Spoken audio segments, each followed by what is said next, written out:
गुजरात के वडोदरा के शिनोर तालुका पंचायत की सांदली 2 सीट पर भाजपा की विजय हुई है। वडोदरा के शिनोर तालुका में सांदली 2 सीट के लिए हुए उपचुनाव में भारतीय जनता पार्टी ने शानदार जीत हासिल की है। भाजपा के उम्मीदवार प्रकाश पटेल ने कांग्रेस के कनुभाई पटेल को भारी मतों से हराया। सांदली 2 सीट पर हुए इस उपचुनाव में कुल 2216 वोट डाले गए थे, जिसमें से भाजपा के प्रकाश पटेल को 1649 वोट मिले, जबकि कांग्रेस के कनुभाई पटेल को केवल 544 वोट ही मिल पाए। नोटा में 23 वोट पड़े।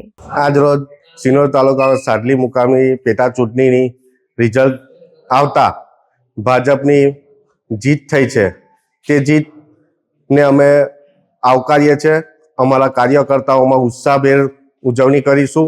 તેમજ આ સીટ એક ભાજપ તરફી સીટ હતી, પણ પહેલેથી જ ભાજપ હતી, પણ અત્યારે એટલા બધા મતથી અમે જીત્યા છે, તેમાં અમારા ભાજપના કાર્યકર્તાઓમાં ફૂલ જોશથી ઉત્સાહથી આ જીતને અમે આવકારીએ છીએ। સિનોર તાલુકામાં તાલુકા 10 સાદલી 2 તાલુકા પંચાયત સીટ માટે પેટા ચૂંટણી 16 તારીખે યોજવામાં આવેલ હતી, જેનું મતગણતરી આજરોજ તાલુકા સેવા સદન ખાતે રાખવામાં આવેલ હતું। જે મતગણતરી ચુસ્ત પોલીસ બંદોબસ્ત વચ્ચે ઉમેદવારો તથા એમના એજન્ટો રૂબરૂમાં હાથ ધરવામાં આવેલ છે।